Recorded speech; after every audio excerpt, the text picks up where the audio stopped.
Olá, caros alunos, vamos para mais uma aula.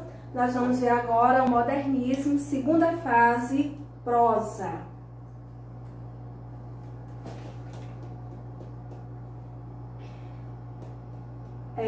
A nossa prosa de ficção, com renovada força criadora, nos põe em contato com um Brasil pouco conhecido. Herdeiros dos direitos modernistas de 22, os modernistas da segunda geração também se voltam para a realidade brasileira, mas agora com a intenção de denúncia social e engajamento político. Então, como eu já falei, quando estava explicando a poesia, que os modernistas da segunda fase foi uma fase mais madura. Eles souberam colocaram mais os pés no chão, a poeira baixou, aquela efervescência baixou e eles souberam mesclar os valores tradicionais com o que foi conquistado com a primeira geração modernista.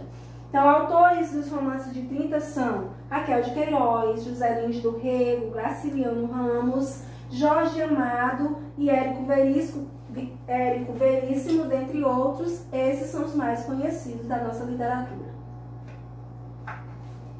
O primeiro autor, Érico Veríssimo. Pessoal, eu não expliquei as características, porque, como eu falei, eu já expliquei quando eu falei sobre a primeira fase da poesia, então são aquelas mesmas características. A prosa, ela se caracteriza por um maior engajamento social e político.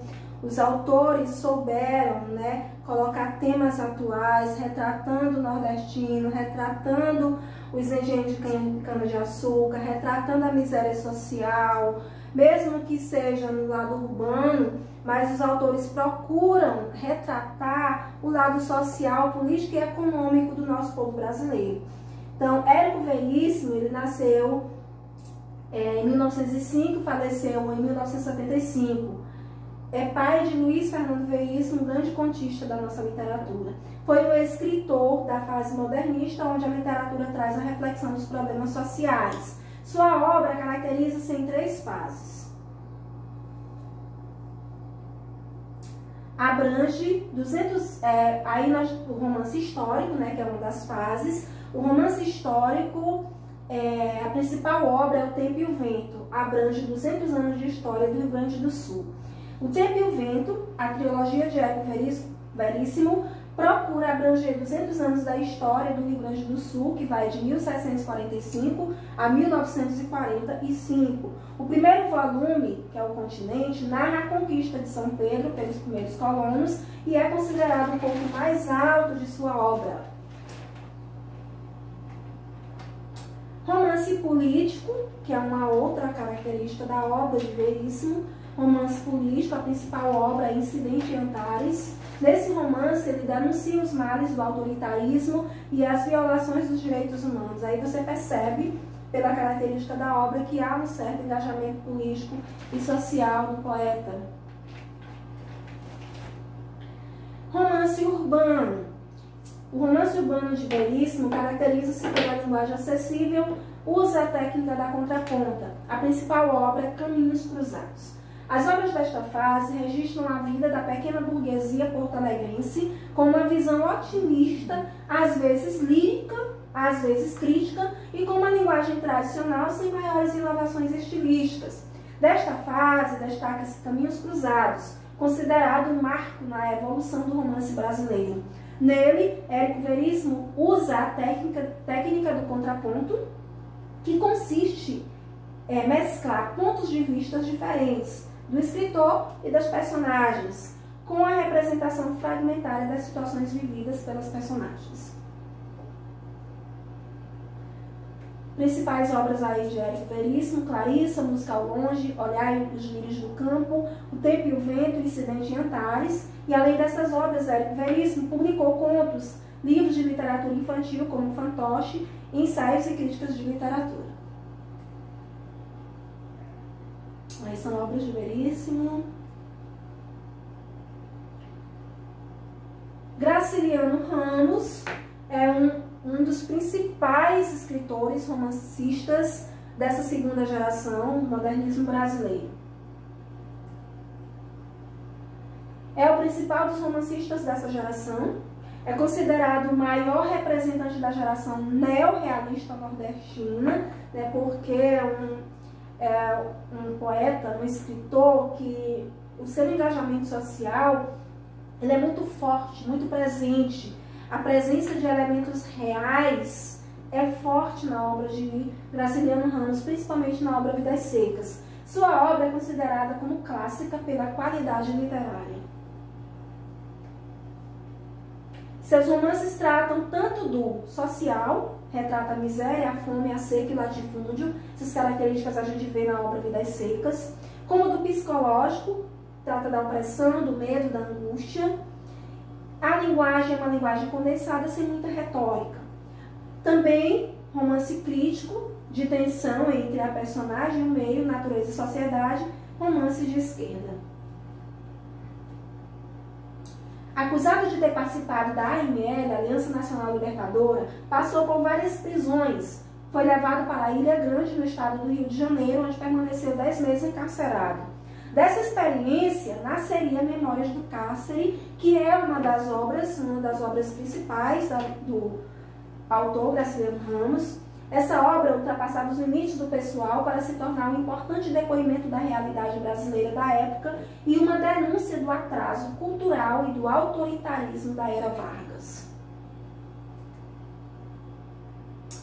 Principais obras de Graciliano Ramos: Caeté, São Bernardo, Angústia, Vidas Secas. Além de romancista, ele também escreveu ainda contos, crônicas e impressões de viagens.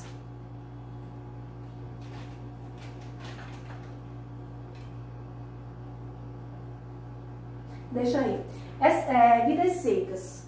Essa obra, como sendo uma obra que é considerada uma obra universal, né, por tratar de conflitos sociais, econômicos, políticos, principalmente da miséria do homem nordestino, narra a história de uma família de retirantes que vive em pleno agreste os sofrimentos da estiagem. O universo pobre de um homem, o personagem Fabiano, de uma mulher, a sua esposa Sinhá Vitória, os filhos e uma cachorra que é chamada de cachorra-baleia, que é apesar de ser um animal, ela é como se fosse caracterizada como um humano na obra. Fabiano, Sinhá Vitória e os filhos são exemplos de seres convertidos em criaturas animalizadas, condições brutalizados por causa da precariedade de suas condições de vida, abandonam a terra onde nasceram e procuram na cidade uma forma de sobrevivência. Então essa família aí é uma família de retirantes, é uma família sofredora. Então nessa obra ele retrata essa miséria social que brutaliza o homem do sertão, tendo aí como personagens característicos disso Fabiano e sua família. A perda de humanidade por parte dos personagens, aí um exemplo aí da obra, e diz assim: seus pés duros quebravam espinhos e não sentiam a quintura da terra, os pés tão calejados que nem sentia a quintura da terra. Montado confundia-se com o cavalo. Então aí você percebe aí a animalização do personagem Fabiano.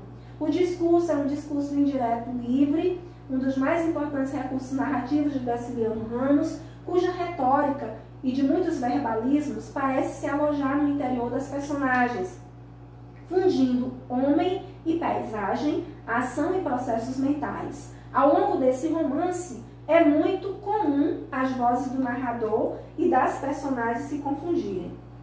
O livro apresenta 13 capítulos, dentre os quais alguns podem até ser lidos em outra ordem. Romance desmontável. Somente o primeiro capítulo, Mudança, e o último, Fuga, devem ser lidos na ordem direta. Outro autor importantíssimo da nossa literatura brasileira, marcando essa segunda fase do modernismo brasileiro, é Jorge Amado. Jorge Amado nasceu na Bahia, ficou conhecido com o romance País do Carnaval. Seus livros estão traduzidos para mais de 30 línguas. As obras são regionalistas e de denúncia social. Passou por várias fases e voltou-se para as crônicas. Sua vasta obra é dividida em função dos temas. Aí tem os romances da Bahia, que são romances que ele escreve sobre a Bahia, retratam a vida das classes oprimidas de Salvador, denunciam as desigualdades sociais, entre eles destaca-se Capitã de Areia. Outro tipo de romance é o romance que narra sobre o ciclo do cacau. Retratam a exploração dos trabalhadores rurais pela economia latifundiária do Nordeste. Entre eles destacam-se Cacau e Terras do Sem Fim. Tem também romances que destacam são crônicas de costumes, que partem dos cenários do agreste da zona cacaueira para uma reflexão sobre a vida, os amores e os costumes da sociedade. Entre eles destacam-se as famosas figuras feministas como Gabriela, Cravo e Canela, que já foi novela, Dona Flor e seus dois maridos, que também foi para a televisão, Tieta do Agreste também já foi novela, e Teresa Batista, Cansada de Guerra. Todas, a maioria, muitas obras de Jorge Amado foram traduzidas, né, adaptadas para a televisão, com novelas, no teatro. Aí são as principais obras. Pode passar.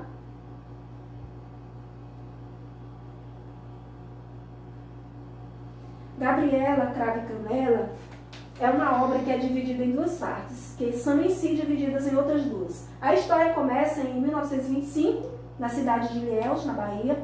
A primeira parte é um brasileiro das Arábias e sua primeira divisão é o Langor de Ofenísia. No final da primeira parte aparece Gabriela, uma retirante que planeja estabelecer-se em Ilhéus como cozinheira ou doméstica, apesar dos pedidos do amante que planeja ganhar dinheiro plantando cacau. A segunda parte chama-se Propriedade, Gabriela, Cravo, Canela, e sua primeira parte, o capítulo 3º, chama-se O Segredo de Malvina. Terceiro capítulo passa-se o caso de Malvina, Josué, Glória e Rômulo, as complicações políticas e o ciúme de Nassib. Pode passar. Terras do Sem Fim, pode passar, é outra obra de Jorge Amado. Pode passar. Capinas de Areia, né? Eu não vou ler, né? São José Lins do Rego é um outro autor importante dessa segunda geração do modernismo prosa. E as obras deles, elas retratam os ciclos em torno do engenho. É um romancista brasileiro nascido no Engenho Corredor, no município de Pilar, Paraíba, em 3 de julho de 1901. Traçou o panorama da terra e da sociedade do Nordeste durante o ciclo da cana-de-açúcar. Iniciou sua primeira fase de romancista em 1930, né, que foi até 1936. Um dos mais notáveis escritores brasileiros, de família ligada à economia açucareira. Fez parte do movimento literário modernismo segunda geração. Pode passar? Que é o que nós estamos estudando. O ciclo da cana-de-açúcar, que constam das obras Menino de Engenho, Doidinho, Banguê, Moleque, Ricardo e Usina. Essas obras aí, elas fazem parte do ciclo da cana-de-açúcar, que é uma fase da obra do autor. Pode passar, volta. Ciclo do cangaço, do misticismo e da seca, compreende as obras Pedra Bonita e Cangaceiros. Alguns romances, que é outra fase, romances independentes, que apresentam temas diferentes e diversificados, com lutas proletárias, lirismo erótico e memorialismo. Pureza, as obras Pureza, Riacho Doce, Água Mãe e Eurídice. Aí são as principais obras de José Luiz do Rego.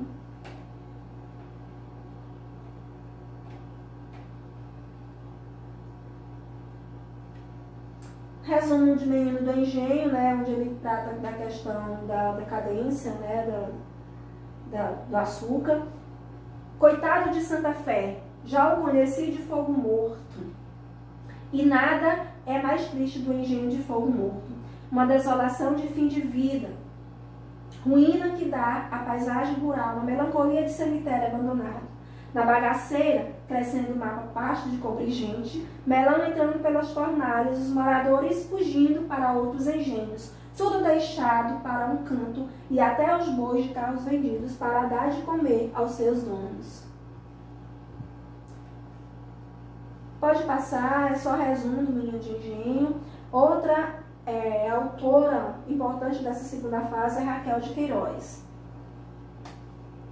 Raquel de Queiroz nasceu em Fortaleza, no Ceará, em 17 de novembro de 1910. Foi professora, jornalista, romancista, cronista e teatróloga. Primeira mulher a entrar para a Academia Brasileira de Letras. Aí foi um marco aí na vida de Raquel de Queiroz.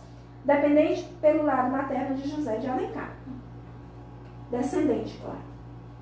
Em 1993, foi a primeira mulher a receber o Prêmio Camões, que é um importantíssimo prêmio da literatura. Em 1927, lançou seu primeiro romance, História de um Homem. Em 1930, aos 20 anos, ficou nacionalmente conhecida ao publicar sua obra O 15, que é uma das principais obras que narra sobre a seca de 1915 no Ceará. Aí tem romances, né, que ela escreveu também literatura infanto-juvenil e também obras de teatro. Crônicas também e antologias ela escreveu. Pode passar.